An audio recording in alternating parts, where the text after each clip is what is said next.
how many times I know in my career, I've gone up to somebody and said, I'm glad we shipped that on time, but if I would have had one more engineer because I saw X happen, we could have got done a month earlier, right? And then your boss goes, or whoever's in charge of that goes, oh, you should have just told me. I would have more than gladly given you that, right? And you just go, you slap your head and you go, this could have been, I could have had an easier life, over the X amount of months that I had been working on this. And so that's why I encourage folks to at least think about one each, because it gets folks in the mindset of thinking about not just the bad, but also the good, right? What do we care about?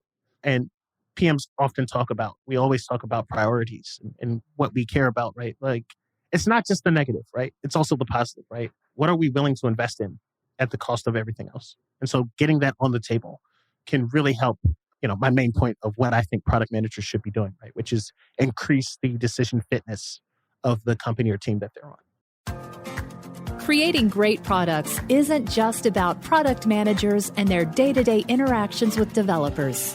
It's about how an organization supports products as a whole, the systems, the processes, and cultures in place that help companies deliver value to their customers. With the help of some boundary-pushing guests and inspiration from your most pressing product questions, we'll dive into this system from every angle and help you think like a great product leader. This is the Product Thinking Podcast. Here's your host, Melissa Perri. Welcome to another episode of the Product Thinking Podcast. Today, I'm joined by Adam Thomas, who is a very experienced product leader, currently leading a very large team and growing. We were just talking about this at SmartRecruiters. So welcome, Adam. Thank you, Melissa. Yeah, great to have you. So we knew each other from New York, and then I moved out of New York, and I'm sad that we don't see each other at our little Agile Experience Design dinners anymore. But tell our audience about you. I've known you for a long time. So share with them how you got into product management, how you've gotten into product leadership, all the wonderful stuff you do. I am a product leader. How did I become one? So my story starts off like a lot of folks. I tried to make a company. And so I made this company called The Gamer Studio. And this was way back in the early 2000s where I felt the need to build things from scratch, right? So I built my own CMS and I said, I want to talk about video games. So I assembled a ragtag crew of folks and we just built a video game site. And that game site grew. I think we ended up around the mid-tier video game sites, just enough to be respected, jump into a few things like podcasting and video early. But I kind of lost my heart for it and ended up selling it after a couple of years. After that, that's when I first came to New York and ended up at this company called DTCC, where, believe it or not, I ended up working on mainframes, right? I was a mainframe engineer for a few years. And then suddenly a mentor just kind of came by and said, hey, I got this product that I need you to handle. Product management isn't a term that was widely kind of thrown around then, right?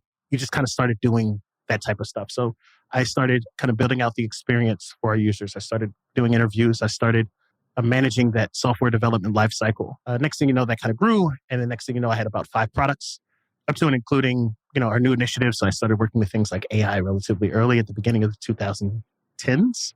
And then got pretty bored because I was working in finance and that world can get very, Melissa's nodding, right? And so I decided to jump into another startup called Arcade School. And I'd been inspired by my Alt MBA journey. So for those who don't know, Alt MBA is a program started by Seth Godin. Basically, it was a leadership retreat. And the impactful thing about it was a whole brand new way of learning, right? It was offline, but it was very immersive. And so I ended up joining that, getting really inspired, as well as talking to a lot of video game friends that are trying to join the industry and some recruiters that are trying to hire for the industry. And I think it remains to this day, entry-level employment is really screwed up at these video game companies, your Rockstars and your EAs. And so we tried to fix it. Spent about a year doing that. And shout out to Wes Kale, because she's now killing it with her company, right? We're same Alt MBA folks, and we're out here in the world. So to my fellow Alt MBAers, howdy. After that, ended up at Philosophy, where I started working for Emerson, who we mentioned earlier. Started doing some work for companies like Google, PwC, Casper. Left there, ended up as a head of product for a company called Informed, where I worked in Amazon world, focusing on helping third-party folks do pricing for their products. right? If you ever wondered why prices change on Amazon, buy me a drink and I'll walk you through it. It's really Byzantine and unfair, but it's Amazon. What can you expect? And lastly, that led me here to SmartRecruiters, where I'm leading the enterprise experience teams figure out how to help our customers get from high to hired. That's great. So I also worked in finance when I got started. I was working at Barclays Bank, and I was a developer who like weaseled my way back into product because I hated developing. Um, so when you were saying that, I was like, oh, this resonates so much with me right now. And then I left and I went to be a product manager at OpenSky, which was a very tiny startup. But I had an offer from Amazon. And when you were talking about the pricing stuff, that made me think about it because I interviewed there as a product manager. But when they talked about product manager back in the day, then it was literally managing the products they sold on the website. So when I got there, I thought it was more like a software product management job. And it was like, no, can you figure out the pricing for these Adobe software products? And I was like, oh, no, this is not what I want to do. Like, this is not it at all. But I thought that was really funny. I was like, oh, I actually know how some of that works as well because of that interview that I didn't really mean to take. Yeah, like it's so fascinating to see how that has evolved, spending a couple of years in Amazon world. Like it's all very automated now. And it's a huge part of their strategy in terms of keeping people engaged. Amazon's very much like a casino in that respect, and they've really trained it to be that way for both buyer and seller. And so having all these, learning all these machinations and having to sit there and kind of figure out these algorithms and seeing how AI gets involved and all that fun stuff, like it's a journey. And I think the biggest through line is Amazon wins. Whatever happens, the casino to the core right there. the house always wins. The house of Amazon. That is really fascinating. So if you haven't seen online, everybody should check this out. Adam is a speaker and a writer, and he makes fantastic blog posts. I always like your concepts that you come up with, but you've done some really cool writing. And one of the most recent articles, I don't know if it's very recent, it's January. You published it in January, yeah, is about survival metrics. And when I read this, I was like, yes, this is like what we're missing. Like we talk about success metrics so much, but Adam came up with this concept of survival metrics, which I think is so awesome and so needed when we talk about product strategy and product management. So can you talk a little bit about like what are survival metrics and how did you come up with that concept? Sure. And so just a very short definition is survival metrics help a product team determine if an initiative is worth investing in, more, pivoting, or stopping completely. And how I came up with this was I spent a lot of time building products. And one of the things that happens when you start building is it's almost like a train, right? Like once you start making decisions, once you start thinking about what the customer needs, once you start thinking about revenue, once you start thinking about all of these things, what started off as a project that malleable and we want to do the right thing and we want to be iterative can soon turn into something that is just, yeah, as I said, a runaway train where there's a bunch of bias involved, where people ultimately want to ship it because they feel like shipping it, right? And so in psychology, this is called the sunk cost fallacy, right? Where once we start investing into something, we want to see it through, even if it's not really good for our ultimate goal. So survival metrics is really born out of that psychology. And really what I've seen with product development teams over years that I've been doing this and how they aren't able to make decisions as it relates to the survival of a product over things like success and revenue. I love that concept. And you really dive into in this article too about different types of survival metrics, right? Like the different types of forms that they could actually take. And one of them is, for example, like pivoting, like a pivot statement. And then you've got invest statements. What are those like actions that you should be thinking about when you create a survival metric? Like what's the mark of a great survival metric? I think the mark of a great survival metric is action. In that metric should be a kernel that helps the people, as they look at it, understand what action needs to be taken and why it's important, right? So a bad survival metric would be like, if things start, if things go bad, I think we should change direction, right? What does bad mean? What does change direction mean? Why is this important to anyone, right? Those things get quickly brushed aside because people start to go into bias territory, right? What means bad to you is not bad for me. I think a great survival metric, right? Thinking about like a pivot statement should look like something around the lines of like, if AWS if the AWS bill is projected to jump 10% more due to a production release, we need to discuss ways to lower the projected bill immediately, right? In that statement, there are actions, there's the concept, there's the subject, right? We know it's the AWS. We know what the delta is or what the change is for us to start thinking about what the pivot or the pivot. And then we actually, in that metric, we also have what we'll do, right? We'll discuss ways to lower that projected bill. And so it's a jumping off point that folks are agreed to before we even begin to get into that sunken costs.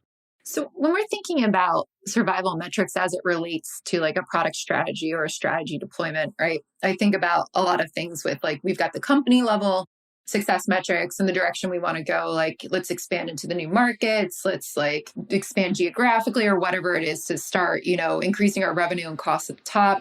Then we've got our like product initiatives that are all about the big, we were just talking about this right before we start recording, but like those big, I really liked your phrase for this, like tent pole items that are going to be the things that we would want to go sell and get like customers excited about, right? Like those are the huge initiatives that like move a company forward. So that's how we kind of think about those. And then we've got the feature development, which I call options, right on the bottom. So each one of those usually has some kind of success metrics. How do you think about survival metrics when it comes to those types of things, right? Like whether it's initiatives or at the feature level or at the company level, are there different levels? Do they tie closely to the strategy? Like where do they fit into this kind of deployment? It's important to note that your metric strategy, regardless of whatever metrics they are tied to an anchor, right? That's your vision and strategy, really your mission, vision, strategy. And so before even beginning thinking about how the fidelity should look like between these kind of different sizes of releases, right? We got to make sure that it all kind of hangs back on that anchor. And so for bigger releases, like your tentpole releases, it's important to make sure that these discussions happen as early as possible. For things like tentpole releases, these are the things that are going to drive your company forward, right? And so because they're that thing that's going to drive the company forward, they're the ones they are the releases that are going to have the most bias attached to them. Once you start going to things where, your directors care about or your VPs care about, the things that the CEO is asking for status for, making sure that you have a story that's tied to these metrics becomes extremely important because once that machinery starts going, kind of you're off into the races, which is a very different when you compare that to smaller, like, kind of feature level, not to be flippant, but like, we're going to change the button here or we're going to add this like different language here, right? These are things that may get certain customers excited, but they're not going up to that leadership level. Yeah, they're not like moving. Those things don't like move the company forward, right? Like if you're changing the thing on a button, it's usually not going to create massive amounts of revenue. Otherwise, and if it does, like, wow, you just did something crazy like that. That was probably a good move, but I don't know what you had on that button before. So buy here. Like you just made the change to buy here. Yeah. To buy. Big change. It's very important to think about the story as these changes become more visible, right? As these changes to your system become more visible. Thinking about the metric as it relates to story, as it relates to your strategy, vision, mission becomes super critical because you're dealing with a whole lot of bias and a whole lot of people care. Being very prepared with these metrics and getting pre-approvals, getting people engaged early in the process matters so much more at that stage. For sure. I like too with these metrics, they're not just when I talk about my strategy deployment, like process stuff that I write about in the book. A lot of times I talk about things like guardrails. We're going this way and this is how we define success. But then there are guardrails about like, what should we not be doing? And that's what I particularly loved reading things like the stop or the pivot type of metrics that you had in here. Like those are guardrails. And I never like really explained in the book what that meant. I just was like, oh, it's things that you should you should look for. And it was just not something I was able to get to in the amount of pages I had. But to me, I'm like reading your things and I'm like, yes, this is what I meant by guardrails. Like nobody's doing an initiative or building a feature. It's usually not an initiative where it's like reduce our Amazon costs, like you just said, right? It's like we're building this new feature, we're building this new template or something. But we can't actually do that if it starts to cost more to actually have that feature than it does to get the revenue from that feature. And that's why I think these are perfect because we never stop to actually think about that. Like, what would make this feature not be feasible, right? We could be making tons of revenue off of it, but that doesn't mean that it's actually worthwhile. That ties perfectly to the work you've been doing in product ops, right? Who cares if a feature exists and looks beautiful and works well if it's going to drive your company to bankruptcy, right?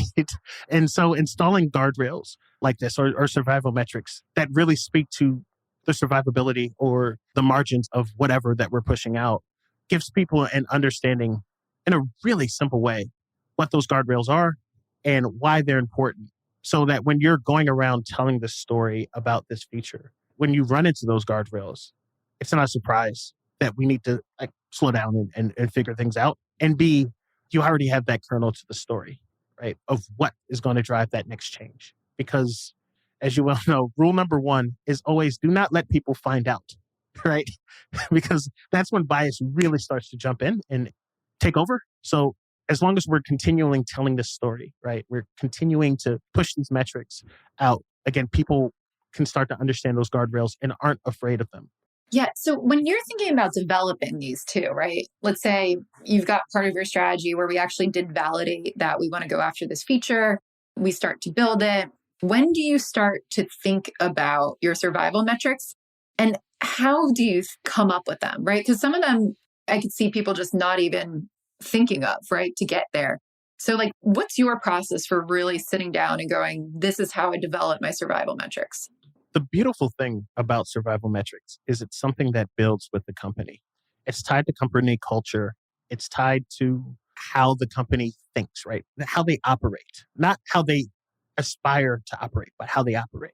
And what I mean by that is the way you get these metrics is that you go out and you ask a couple of questions that try to get at what are the things that people care about as it relates to whatever we're building, or just whatever their incentives are as they go out and do their job, 9 to 5. Right? So some questions are, what are some non-negotiables for your team? What are some non-negotiables for the company?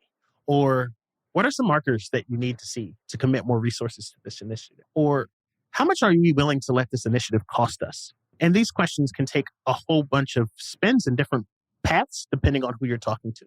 If you're talking to a finance person or an ops person, that's a completely different answer to how much are we willing to let this initiative cost us than if you're talking to an engineering lead or director.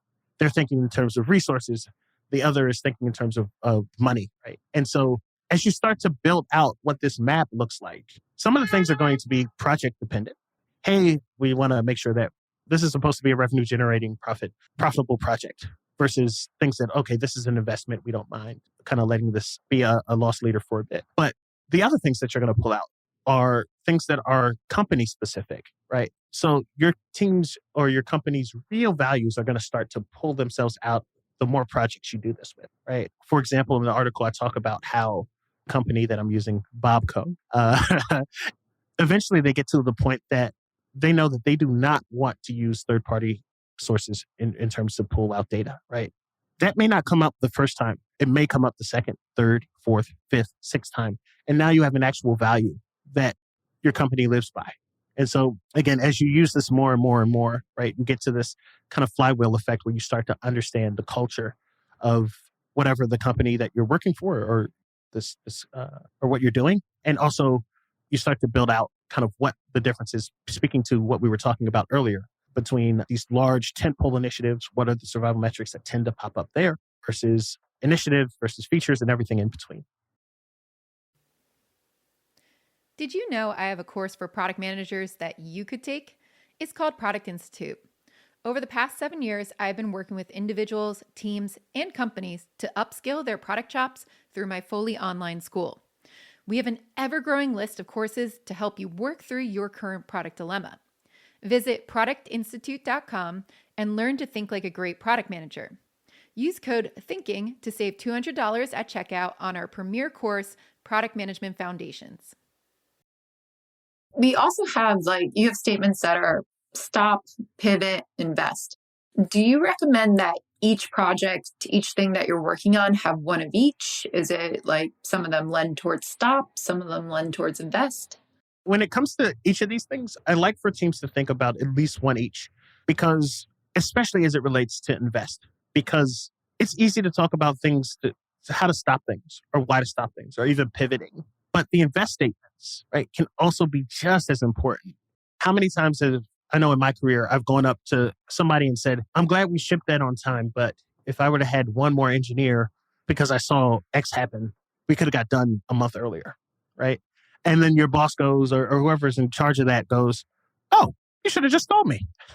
I would have more than gladly given you that, right? And you just go, you slap your head and you go, this could have been, like, I could have had an easier life, over the X amount of months that I had been working on this. And so that's why I encourage folks to at least think about one each, because it gets folks in the mindset of thinking about not just the bad, but also the good, right? What do we care about? And PMs we always talk about priorities and what we care about, right? Like, it's not just the negative, right? It's also the positive, right? What are we willing to invest in at the cost of everything else? And so getting that on the table can really help, my main point of what I think product managers should be doing, right? Which is increase the decision fitness of the company or team that they're on. Yeah, I think that makes a lot of sense. And I also like that structure, even for like training new product managers about the things that they don't often think about. And I know you're in the process, you just told me about onboarding 8 new product managers, which is pretty impressive that you found 8 like in this market right now, which one, I feel like everybody who asks me how to hire a product manager should go ask you that now, because I have not found 8 product managers freely out there, but that's pretty cool. So when you're bringing them in, how are you training them like on survival metrics? Like, what's your process for onboarding people and getting them up to speed with your way of working? Well, first, I got to shout out Kate Lito. I think her work is phenomenal on this stuff. And not a self brag, but I do have a little bit of me in the book. I have a column. So hooray for Kate and hooray for me. Go pick up Hiring Product Managers. It's a great book. And Kate was on our podcast too early on, and she did mention you too. I'm around. So I think onboarding is difficult, right? Because not only you have to figure out who your PM is versus who they presented themselves to be versus the company needs and versus what the company thinks a product person does, right? And so as a product leader, you're constantly kind of dancing around this. However, there are some bedrock things that are important to you. Survival metrics is one for me. And so as I bring on new PMs, this is usually a new concept to them. They may have read your book and thought about guardrails, but like, how do you operationalize that? And so what I tend to do is I set aside time and give smaller projects where I can start to look at how they assess these things. Because as much as I love survival metrics, I honestly do not care about how you get to the place, right? As long as you get there. I assess how you're thinking, right? How is a PM thinking about these things? And after the first kind of 3 to 6 weeks, once we started to get into a regular cadence of, hey, this is me, we have a one-on-one cadence going. You're starting to get in with your teams. You're starting to understand your triad. You're starting to do all that work.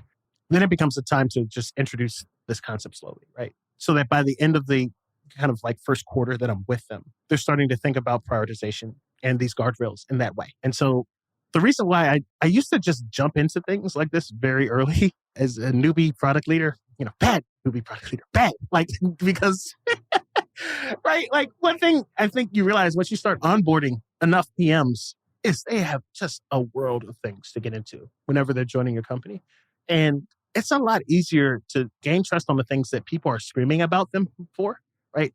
Being helpful there, right? Versus trying to make many yous as you're trying to like create and craft your team culture. So take time, get the critical things out of the way first, help them solve whatever fires, because it's very rare for PMs to just land in places where everything's just hunky-dory and everybody's happy.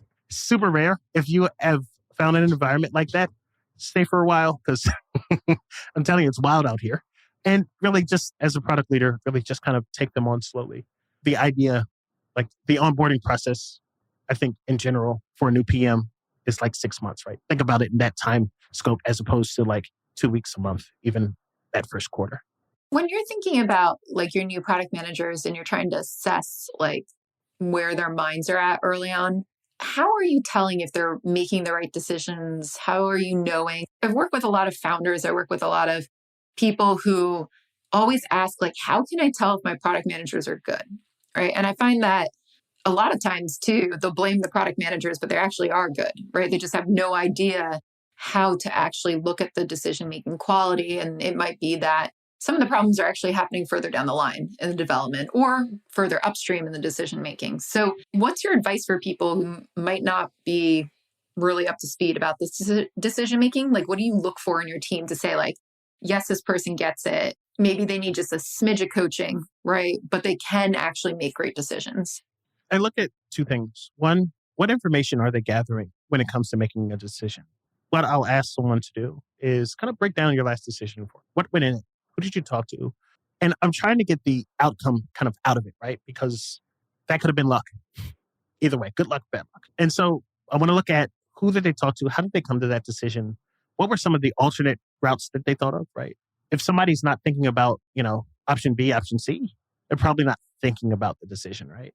And then also, what did they not want to do? How did they come up with that anti-list of things, right? And generally kind of digging into those questions, usually in an informal setting, right? Like, I love to do this during like one-on-ones. I just said we're walking, but it's post-COVID, right? I'm on the phone and we're kind of walking and talking, right? Let's talk through it. If they're giving a lot of thought to their decisions, but they're kind of they can do better at like framing, or they can do better at communicating things to people, or like if it's a tactical thing, then it's like, okay, let's get you some coaching. That's something we can fix, right? But if they're think of themselves as like king of the world, or I'm the decision person, right? Or this is my favorite, I'm the idea man. People come to me, I make the ideas and I execute, then it's not going to work, right? Because you come from the cowboy school of product management, and I don't have time for cowboys. I like that. Yeah, that becomes like an ego thing. That's like a personality thing where it's funny. Like, I've been interviewing so many people about the podcast, so many different product leaders. And that is the one thing that keeps coming up. Like, I look for people who are curious, and I look for people who are humble, right? Enough to come up with multiple decisions and maybe not know the answer right off the bat. And I think that makes such a world of difference for succeeding in product management. And it's something that we don't really look for in the soft skill department sometimes. Like, people who don't know how to hire product managers start to gravitate towards people with the bigger bravado and the quick to actness, right? And that's where you land yourself in trouble, because they'll just act on things that they don't have information on. And we end up with a bunch of product managers who are egomaniacs who don't question their decisions and who don't go into really exploring all the options that you're actually talking about and looking at things like survival metrics from an angle of maybe this isn't the right thing to do. And how do we know if it's not? And when do we actually take the time to stop and consider that? Yeah, I think it's so critical. I'm joking about cowboys, but like, that's kind of how they act, right? Like, they roll into town being the company. They have their pistols on their hips and they're there to create order, right? They're the new sheriff in town, right? Or they're wrestling through town. Like, I don't know where this metaphor is going. Anyway, but the gist is like, they're the Clint Eastwood type, right? It all figured out. And so, managing these types in the past, right? Like, even if they come across as the genius product manager, their last 8 releases in a row, they're perfect, right? There are bodies in their wake, right? Like, people won't go talk to that customer success manager that has to manage the fallout, or that salesperson that like has to scream kind of internally as they wait for this genius to come across and give them the word from high. They're not really cross-collaborative. And right now, as product gets more and more complicated, we don't have time for this anymore. There's a lot more regulation to have. There's a lot more people interested. There are new voices, new points of view. And to be honest, most software development's bad, right? So if you want to make something better, you have to embrace the new way. And that's mostly cross-collaborative. And a PM's not going to get there if they have too much pride and ego. Yeah, we were just talking about this too with the sales team, and how the sales team is always the bad guy to the product managers, right? And they're like, oh, they're awful. They're just, selling ahead of the roadmap, and they just tell everybody everything and they don't want to work with us. Like, how do you get your product managers to be more collaborative with the sales team? Like, what are the types of things that you've seen work to help break down those barriers besides like not hiring cowboys? Well, I think one of my roles as a product leader is to build bridges to these other organizations, right? Regardless of where the culture is, when I land there, my job is to go get coffee with folks. Start to interrogate like why things are the way they are. Why aren't we working cross collaboratively? And then start to build out a process or ways for people to connect. Because once I start having these coffees, and these coffees range from your VPs, your C-suite, your down to your ICs, right? You start to find out these projects that people are working on, and then you start to find out targeted places that you can move people. Hey, you're the PM for Project X. Well, Project X, the salesperson, the account manager for Project X has been looking for some enablement. She'll be super happy if you just go over there and just talk to her for a second.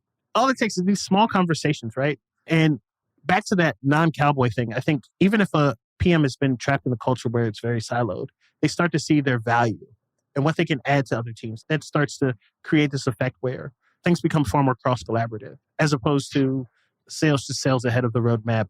Engineering's not doing enough. Marketing doesn't really feed us good leads. So we're not really getting all these excuses that'll come up from different teams or about different teams when you have your internal product meetings, right? They probably don't talk. I can almost guarantee you they don't talk. And so I think if you're a product leader in that space, if you hear people complaining about the sales team, you know what you should do? You should not jump in to that complaining. You should probably go to the nearest sales leader that you can find and just go, hey, I'm Adam. Nice to meet you. I'm the product leader for X. Yeah, I'd like to talk to you about what's going on. How are things? And so, eventually you'll find out where salespeople aren't sociopaths. They aren't really people are trying to do a good job. Most of the time, the only thing that you need to do, right, is to just create that bridge. Just go say hello. It'll do wonders. Yeah. Do you recommend to involving the other teams in setting survival metrics? You mentioned ops can give you the insights. What should product managers do to be collaborative there? I think at first, driving one-on-one conversations with these different stakeholders, because it's going to be a trust building exercise. Because if they see, especially when you start doing presentations about progress and people start seeing their needs in it and thoughts reflected back to them before they have to ask, they go, oh, that product person, they care. Do that together as a team. All of a sudden their team thinks very highly of your team. And that's when you start getting that trust maturity. And from there, you can just involve each other in the process, right? It gets really easy to just go walk on by and say, hey, we talked about, back to ops, we talked about AWS cost. Has that changed? Let's go get a coffee and talk about kind of what are your initiatives for this quarter as a team. And let's make sure that gets reflected back into what we're building.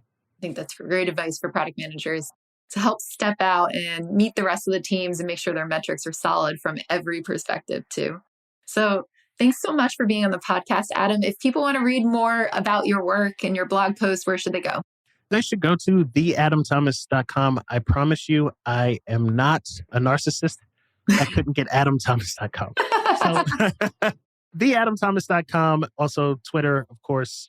And I have a Substack like every other product leader. So you'll find me at theadamthomas.substack.com. And all of these links, I'm sure, will be in the show notes. Yes, they will be. So thanks again. Thank you for tuning into the Product Thinking Podcast. And Emerson, I hope you're listening to this so you can see us name drop you a billion times.